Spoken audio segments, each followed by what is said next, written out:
Now, yesterday, Matt Walsh goes and covers Gamergate. And I say he made pretty good coverage of it. He had a couple of clips where he highlights just how racist the people from the gaming industries are. There was this lady which flat out refuses to hire white people, like she's on record saying this. He makes fun of Kotaku journalists. It was a pretty solid coverage, and Elon Musk tweeted out that coverage. And unlike Kotaku, he actually tweeted it out to millions of people. So all in all, I would say it was a win. I would say it was a nice push for the culture war. But unfortunately, Matt Walsh did make a little bit of an oopsie in his video coverage, suggesting that he's the only one covering this. And as you can imagine, many right-wing people, some at the same size as Matt Walsh, others bigger, took a little bit of offense to that. And they were like, well, why are you saying this? You're not the only one covering this, right? Like, there's many other people covering this. And a lot of people were also bringing up the fact that in the past, Matt Walsh doesn't like video games, to which I would say that it's irrelevant. Like, you can cover a topic even if you don't particularly like it. Like, for instance, I can cover football even though I don't like the sport, right? Providing that you're giving an accurate coverage. At the end of the day, the purpose is for more people to be aware of something going on. It's not for Matt Walsh to start this cult of personality. But all of this escalated, it would seem, right? It's this conflict of egos, I suppose, that ended up having Chris Burnett saying that there are no serious adults in the gaming industry. It's man-children all the way down, and this one is clearly dragging Matt Walsh into the drama to maximize attention.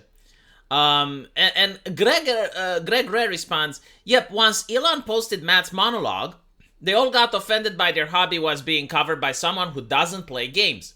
Also likely a bit of jealousy. So A, implied he should not talk about the issue, and B, invented things he said to attack him. Now, from what I've seen, the overwhelming amount of people criticizing Matt Walsh, because I hate the word attacking, they were criticizing him, is for the arrogance by saying that he's the only one discussing this. And then there were other individuals, it's true, that were like, well, you don't even play video games. I don't see the relevance of that, as I mentioned previously. But I do have to say that watching Matt Walsh's video, I do think he finally starts to understand the importance of video games. Because he talks about how you can prevent your kid from getting indoctrinated at school by homeschooling. But it's almost next to impossible to prevent your kid from getting indoctrinated by entertainment. Because, okay, you're not going to let him to play video games. Sure, but you're not going to let him to play television. Like, you're going to be such a strict parent to the point where you're going to raise a rebel.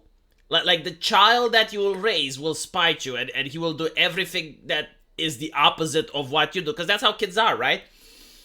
So Matt Walsh does raise an interesting point about the gaming industry, that the left has dug into it and is laser focused on pushing their propaganda into the video games. And not only that, but they are so adamant of defending it, right? Because the moment you have a single person that's criticizing Sweet Baby, look at the army of leftists that just came out of the woodwork. And they're like throwing themselves into the fire in order to defend the reputation of this holy company. And the thing with right-wingers is that they don't do this. The thing with what Matt Walsh used to do, I don't know if he had an awakening or he's just reading a script that he was given. But right-wingers are like, oh, I don't like this, therefore it needs to be banned. Or I don't like this is bad, and they move on, right? They do not try to influence. They do not try to co-opt. They do not try to control. And when you see, other right-wingers like Greg Ray saying, oh, gaming is just about man-children and whatnot. So like, you're completely dismissing an entire audience. You're doing a lot of harm, pretty much. Because it's not the early 2000s anymore where you can say, oh, there is this group of people that are the gamers. No, in 2024, everyone younger than me, including myself, plays video games. Every single one. Like, it is almost impossible nowadays to find a person like Matt Walsh that is of the age of 30 years old or younger. Like, I mean, sure, you can. You can, but it's very difficult next to impossible. Most people nowadays play some sorts of video games. So when you're going out of your way in order to insult them, I don't think that's wise. You know, you should have a conversation of what type of video games they're playing. You should try as a right winger, right? I see that the Daily Wire is funding movies and they're creating movies, which is great, but they should also create video games. I mean, Alex Jones, you know, say whatever you want about him. He made a very successful video game. Why aren't there more like that? Like, there is a business, there is an industry that wants right-wing video games. Like, people are willing to pay for a product. And even if you don't push your right-wing ideas, even if you don't push your right-wing ideology into video games, it's still better because, like, when people play those video games, they don't get the ideology that's pushed in by the left. So it's still a win. Entertainment is a very powerful force, and it's unfortunate that right-wingers don't understand it. Most of the conservative talking points and right-wing points that I learned didn't come from Matt Walsh, they didn't come from the Daily Wire, they didn't come from my church, they came from anime. I learned from Naruto, from Dragon Ball, from My Hero Academia. I learned things. It's like loving your family is important, loving your nation, caring about your friends, working hard and being successful. Like, these are things that I learned from anime. It's entertainment. They didn't necessarily teach me these things at school. But, like, when you watch an anime and you like a character from there and you notice the struggle that the character is going through, you start to internalize some of that. And, you know, you look up to that character, even if it's fictional. So if you're a young adult, you're looking at the left and they have all this entertainment and they have the cartoons and they have, like, everything there. And it's very seductive, right? And you look at right-wingers, what do they have? They have Pipkin Pippa and Matt Walsh. It's kind of it, right? It's kind of it. So, I'm not going to attack Matt Walsh for claiming that he's the only one that talks about it. It's fine, you know. Let him have his W. Honestly, the fact that his video got tweeted by Elon Musk is huge. Like, right now, I would say Gamergate 2 is a PR campaign.